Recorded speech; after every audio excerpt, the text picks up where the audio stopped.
Sveiki! Šios savaitės naujienose apžvelgsime svarbiausius savaitės įvykius.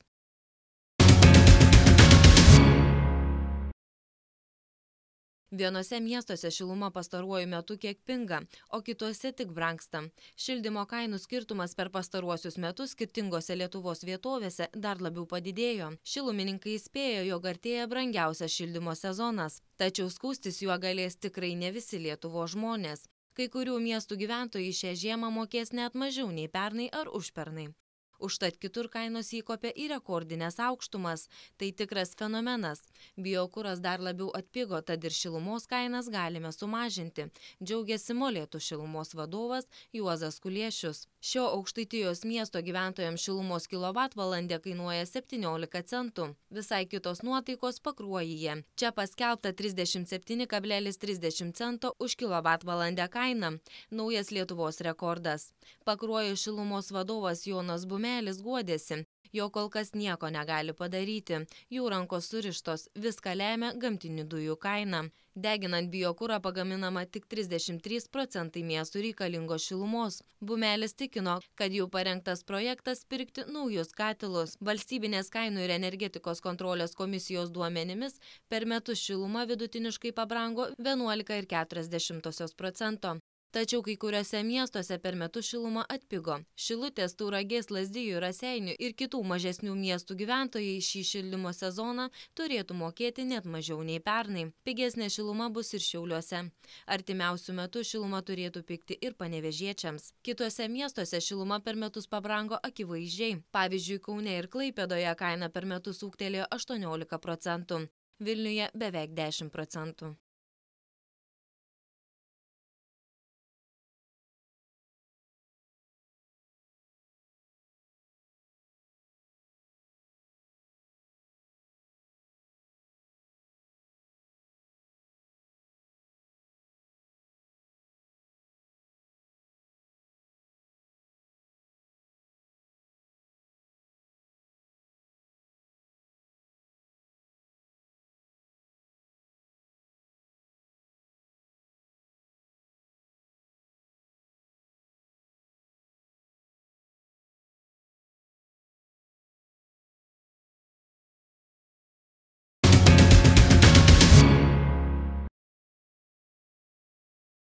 Vadinamąją pedofilijos bylą atvėręs teismas nusprendė apklausti mažametės mergaitės motiną Laimutę Stankūnaitę.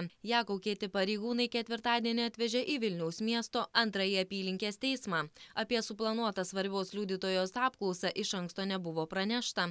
Pareigūnai siekia, kad niekas nesužinotų jos gyvenamosios vietos ir po teismo jos nepersekiotų. Po pertraukos pradėjus nagrinėti mergaitės tvirkinimu kaltinamo Andriaus Ūso bylą, mažametės interesams pradėjo atstovauti ne tik Vaiko teisių apsaugos tarnybos atstovė, bet ir nauja advokatė Jolanta Teresė Litvinskienė. Nors bylą teismas nagrinėja viešuose posėdžiuose, prokuroras ir Vaiko teisių apsaugos tarnybos darbuotoja paprašė buvusią 2 žmonių nužudimo įtariamo Drąsiaus Kedžio sugyventinę Laimutę Stankūnaitę apklausti dalinai neviešame posėdyje. Turiu intimaus pobūdžio klausimų, taip pat daug klausimų apie mažametį vaiką. Jie taip pat negali būti viešai išgirsti ir atsakyti, todėl prašau dalinai uždaro posėdžio, sakė valstybinį kaltinimą palaikantis prokuroras Egidijus Motiejūnas.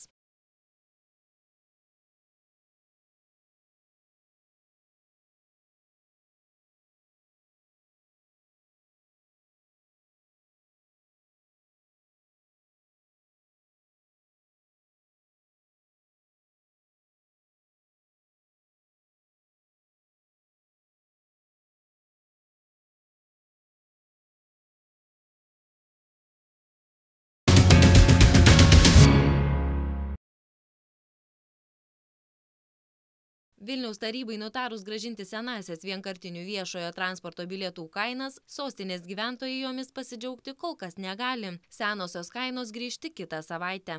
Vilniaus miesto vežėjų asociacijos vadovas Saulius Matulionis teigė, jog po trečiadienio tarybos sprendimo daugelis vilniečių tikėjosi jau kitą dieną viešuoju transportu keliauti pigiau. Tačiau tam esą nėra jokių galimybių. Kiek domėtasi, šeštadienį turėjo išeiti Valstybės žiniose pranešimas, kad yra keičiamos kainos ir nuo pirmadienio vežėjai jau turi vežti pakeistomis kainomis, sakė Saulius Matulionis. Ir niekas neįvertino, kiek privačiam vežėjui kainuoja perprogramuoti kasos aparatus ir kokį nepasitenkinimą tai kelia tarp keleivių. Keleiviai jau buvo nepatenkinti, kad nevežame naujomis kainomis, bet mes negalime vežti, kol nėra oficialaus pranešimo. Tarnyba nusprendė, bet tai dar turi būti paskelbta. Primenama, jog senasias kainas Vilniaus valdžia nutarė grąžinti neįtin nusisekus Vilniečio kortelės sistemos startui. Pertvarkius viešojo transporto bilietų kainodarą, vienkartinis bilietas be nuolaidos perkamas iš savivaldybės viešojo transporto vairuotojų. Pabrango nuo 2,5 lito iki 3,5 lito. Privačiuose mikroautobusuose nuo 3 iki 3,5 lito. Privačiuose autobusuose nuo 2 iki 2,5 lito. Anot Sauliaus Matulionio, pirmadienį jau turėtų būti taikomos visos senosios kainos.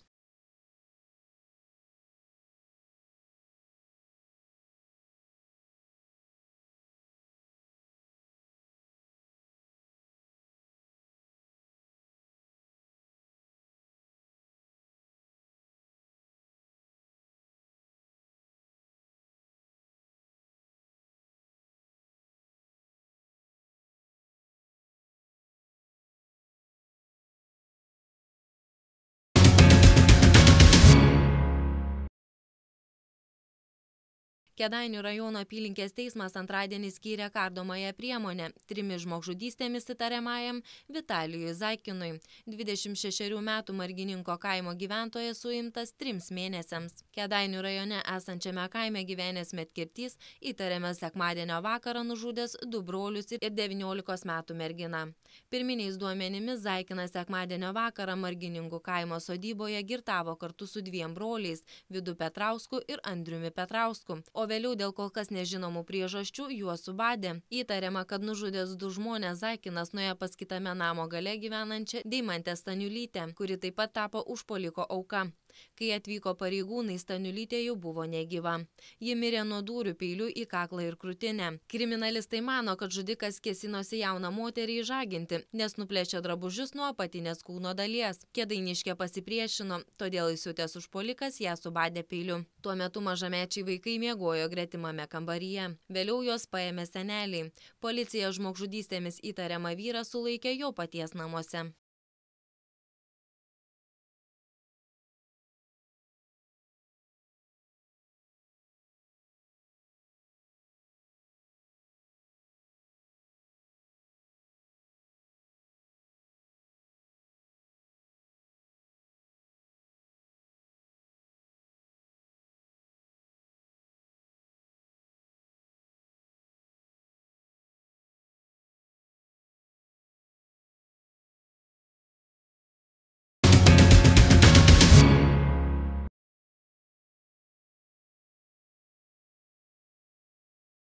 Įsibėgėjant rudeniui Lietuvoje didėja sergamumas viršutinių kvėpavimo takų lygomis. Užkrečiamų ligų ir AIDS centro duomenimis šią savaitę, lyginant su praėjusia, jis išaugo 2-gubai. Gripu dar sergama retai, pastarasis į mūsų šalį paprastai atkeliauja lapkričio arba gruodžio viduryje. Prognozuojama, kad šiemet susidursime net su 2 naujais A ir B gripo virusais, gavusius skambius pavadinimus Viktorija ir Wisconsin. A tipo gripo virusai patys sudėtingiausi ir pikčiausi. Ligos eiga labai sudėtinga, neretai su komplikacijomis. Užsikrėtęs B virusu žmogus serga lengva forma ir epidemija paprastai nekyla.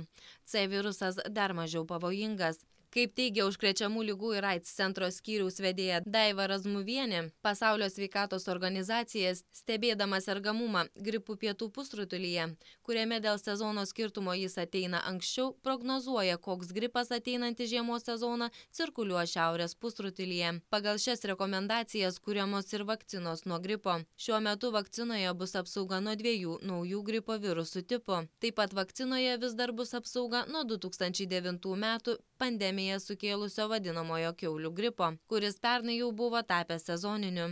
Jis gavęs Kalifornijos pavadinimą. Vardai suteikiami pagal įvairius kriterijus, vietovę, kurioje virusas pirmą kartą aptiktas, metus ir panašiai. Paprastai vakcinoje ir būna apsauga nuo 3 virusų, 2 A tipo ir 1 B. Visi šie virusai cirkuliavo pietų pusrutulyje, teigia specialistė.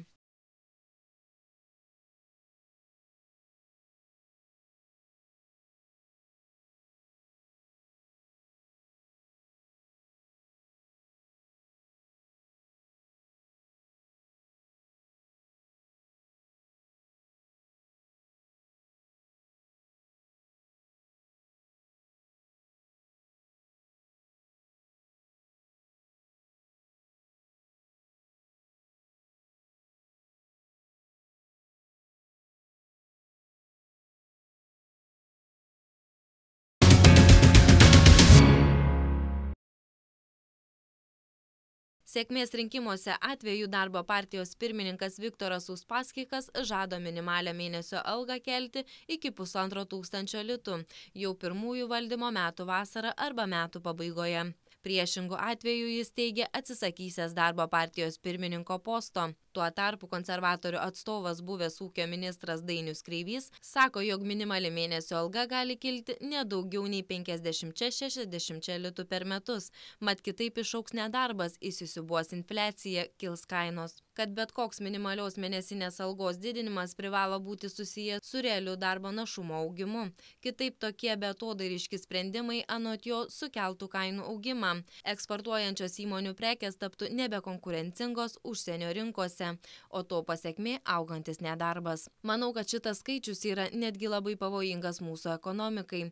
Pirmiausia, ekonomikos teorija sako, jog darbo užmokesčio augimas nepagrįstas realiu darbo našumo augimu yra tiesioginis infliacijos šaltinis. Beatodairiškas minimalios mėnesinės algos kėlimas iššaukia algų augimą visuose sektoriuose. Tai atrodo būtų lyg ir nieko, bet kaip minėjau, iš vienos pusės tai formuoja infliaciją, kelia lūkesčius vis tolyn ir įsijungia visą spiralę, kurią turėjome 2006–2007 metais, teigia buvęs ūkio ministras.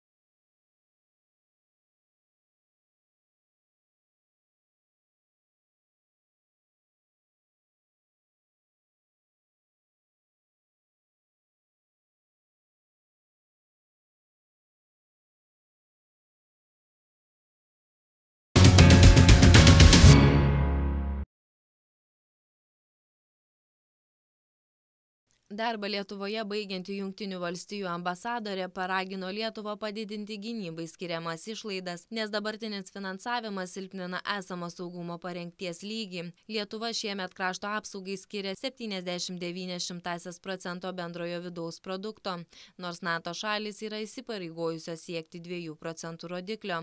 Ambasadorė sakė suprantanti, kad neįmanoma staiga tiek padidinti finansavimą, tačiau teigia, kad augimo tendencija turi būti. Šioje srityje Jungtinių Amerikos valstijų požiūriu turėtų būti padaryta daugiau. Kalbame apie 2%. Visi NATO sąjungininkai priėmė politinį įsipareigojimą skirti 2% bendrojo vidaus produkto gynybos išlaidoms. Interviu sakė ambasadorė. Šis skaičius nenukabintas nuo lubų. NATO po kruopščios analizės nusprendė, kad bet kuriai šaliai išlaikyti esamą saugumo parengties lygį būtina gynybai išleisti apie 1,2% bendrojo vidaus produkto. Norint padidinti pajėgumus ginti savo šalį ir prisidėti prie NATO kolektyvinės gynybos misijos, reikia išleisti daugiau. Dėl šios priežasties NATO nusprendė skirti 2%.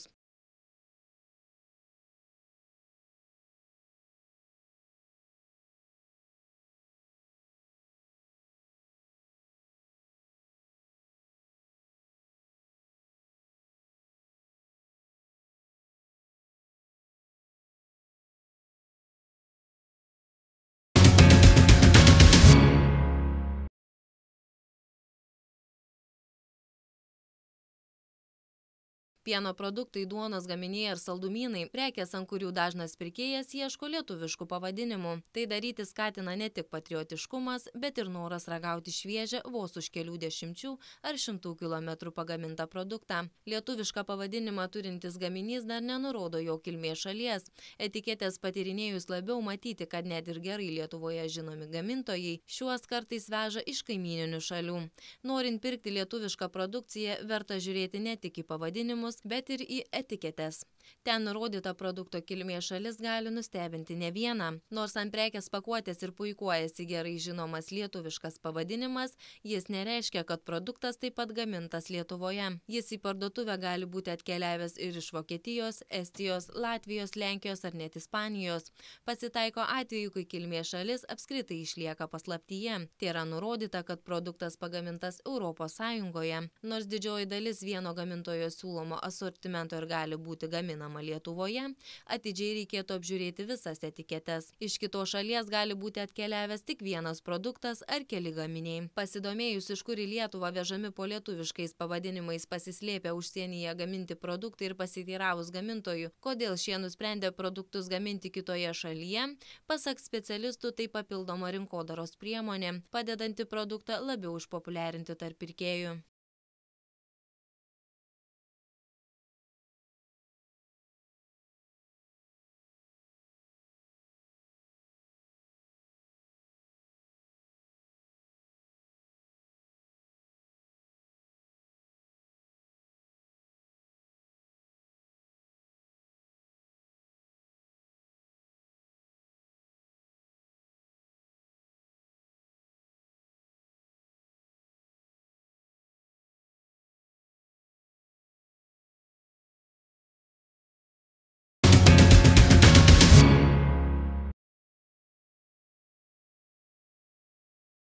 Ateinančios savaitės pradžioje orai išliks pakankamai ramūs, be lietaus ir vidutiniškai šilti. Savaitės viduryje numatomi lietus, vėjas ir vėsesnė temperatūra. Nuo rugsėjo 22 dienos startuoja naujas gestų kalbos televizijos sezonas.